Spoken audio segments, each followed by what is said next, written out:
Terima kasih Anda masih bergabung bersama kami. Pemirsa, indeks harga saham gabungan ditutup berhasil menguat dan berhasil bertahan di level 6.600-an. Dan sektor teknologi kembali menjadi penopang terbesar dengan saham DCII kembali sentuh arah usai suspensi dibuka oleh Bursa Efek Indonesia. Indeks harga saham gabungan atau IHSG ditutup menguat 0,29% di level 6.606,17 di akhir perdagangan Rabu. Hanya 4 indeks sektoral yang menguat menopang kenaikan IHSG. Indeks sektoral dengan kenaikan terbesar adalah sektor teknologi melesat 8,72%, sektor barang konsumen non-primer naik 0,45%, dan sektor kesehatan melaju 0,43%. Sedangkan indeks sektoral dengan pelemahan terdalam sektor barang consumer primer turun 2%, sektor barang baku melemah 0,84%, dan sektor perindustrian koreksi 0,47%. Penguatan signifikan kembali sektor teknologi terjadi di topang saham PT DCI Indonesia Tbk atau DCII yang kembali menguat signifikan di 19,99% dan kembali new all-time high dan sentuh arah di hari pertama suspensi dibuka oleh Bursa Efek Indonesia. Tidak hanya DCII, saham teknologi lain PT Solusi Sinergi Digital Tbk atau WIFI ditutup menguat 18,01% di level Rp2.610 per saham. Selanjutnya saham PT Wir Asia Tbk atau WIRG menguat 6,15% di level Rp138 per saham. Sementara sektor consumer primer melemah paling dalam terbebani saham PT Indofood CBP Sukses Makmur Tbk melemah 7,29% di level Rp10.500 per saham. Selanjutnya PT Mayora Indah Tbk atau MYOR melemah 5,29% di level Rp2.150 per saham. Dan saham PT Sumber Alvaria Trijaya Tbk atau AMRT melemah 7,25% di level Rp2.240 per saham. Dari global pergerakan IHSG dibayangi survei kenaikan konsumen terbaru dari The Conference Board jauh di bawah ekspektasi para ekonom. Indeks keyakinan konsumen untuk Februari turun menjadi 98,3 dan penurunan paling tajam sejak Agustus 2021. Di sisi lain, investor masih nantikan rilis data inflasi PCE Amerika Serikat Jumat pekan ini. Berbagai sumber, IDX Channel. Ya, sebelum kita hadirkan perbincangannya terkait dengan rekomendasi dari saham-saham berbasis teknologi, kami akan tampilkan terlebih dulu market spotlight pemirsa IHSG yang ditutup menguat ke level 6.606 di topang sektor teknologi yang melesat 8,25%. Saham DCII yang kembali auto reject atas ke level 116.000 usai disuspensi dan Bank Mas resmi diluncurkan, BRI Syariah atau BRIS justru kembali anjlok 4%. Agenda ekonomi dari Amerika Serikat, pemirsa, ada data soal produk domestik bruto kuartal 4 tahun 2025, kemudian juga ada pidato Fed, dan dari Kanada ada data soal transaksi berjalan, kemudian dari Uni Eropa ada data soal kepercayaan konsumen, dari Jerman tingkat pengangguran, dan juga dari Swiss ada data soal produk domestik bruto. Sementara itu untuk agenda emiten, pemirsa, yang menarik untuk kita cermati diantaranya adalah untuk VOKS, MGLV, dan juga Doit menggelar rapat umum pemegang saham. Pembukaan untuk bursa-bursa utama Asia di pagi hari ini dibuka mix dengan Nikkei dibuka menguat 0,31% di level 38.259. STI Singapura dibuka menguat 0,07% di level 3.910. Kospi Korea dibuka melemah 0,5% di level 2.627 dan Hang Seng Hong Kong dibuka menguat 0,59% di level 23.928.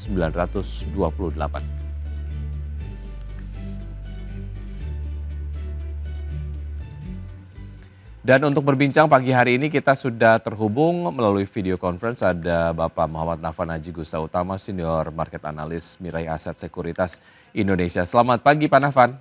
Selamat pagi Mas Wiki, selamat pagi pemirsa IDX Channel.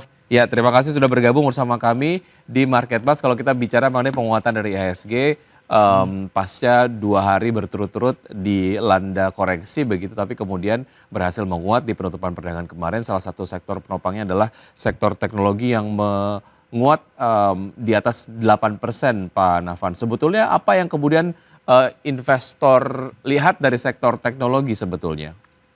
Oke, di sini sebenarnya kalau tren penguatan dari IDX Tekno itu sebenarnya sudah terjadi pada pertengahan tahun lalu ya. Kalau saya melihat itu kan sudah terlihat fase akumulasinya. Baru kemudian dilanjutkan dengan adanya fase penguatan yang sudah terjadi hingga pada hari kemarin begitu kan. Kalau saya melihat bahkan nih misalnya kalau saya melihat secara year to date saja itu IDX Tekno itu sudah di atas 50% ya secara year to date.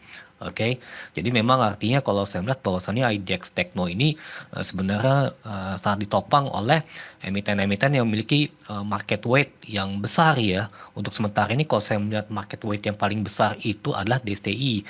DCI ini memiliki market weight di kisaran 45,52%. Saya tuh melihat DCI itu sebelumnya itu ketika akhir tahun lalu itu kan masih di kisaran 4 digit angka ya, tapi akhir ini ditutup rekor ya di kisaran 6 digit angka ya, ini di level 116-125 rupiah saham.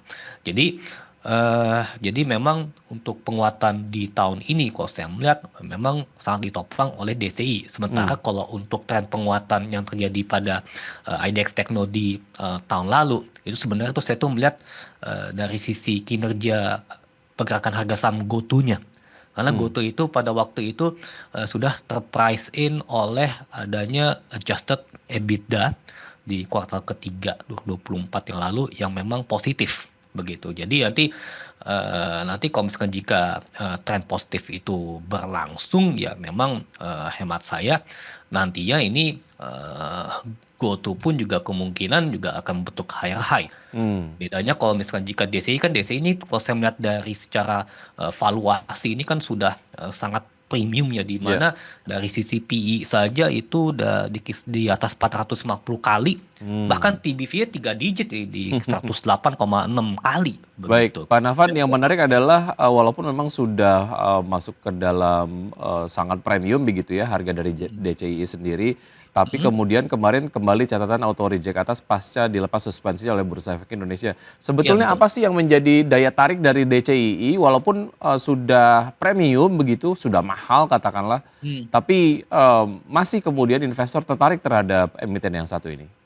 Oke, di sini kalau misalkan jika saya bandingkan secara kinerja ya, secara fundamental itu GoTo kan masih mencatatkan net loss ya, walaupun dari tingkat net loss-nya sudah berkurang ya.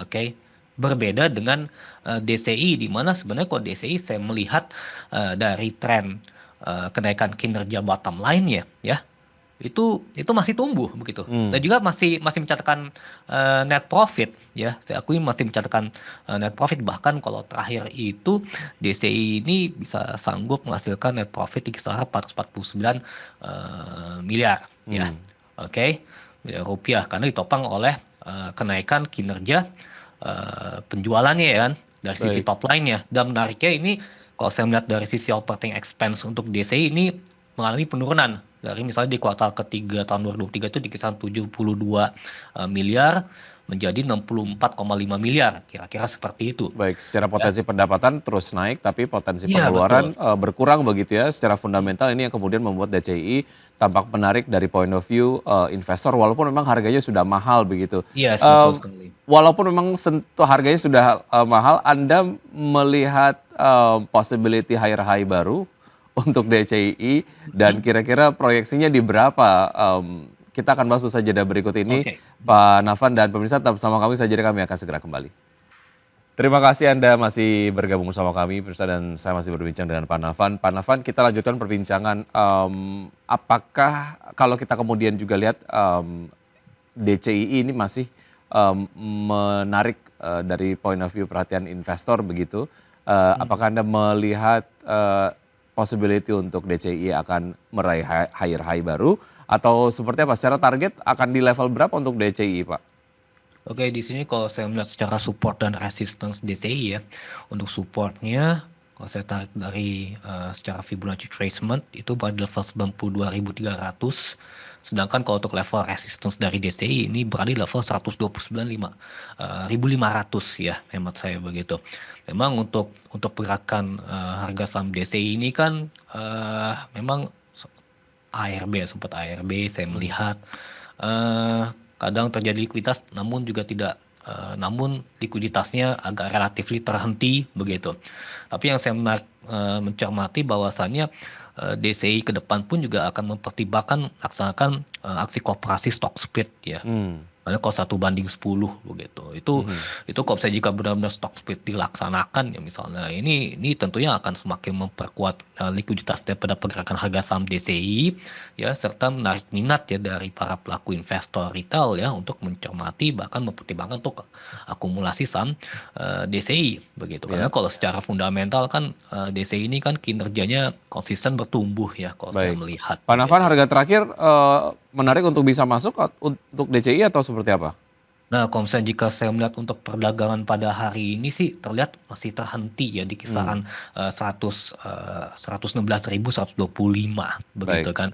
Tapi setidaknya DCI ini semestinya kalau untuk target teoritis dari Elliott Wave, kalau saya melihat dari weekly and monthly chart itu harusnya di level 129.500 Baik. sebagai Dari sektor target. teknologi, dari beberapa yang tadi sudah disampaikan analisisnya, Goto dan juga DCI masih menarik untuk bisa dimasuki ya Pak?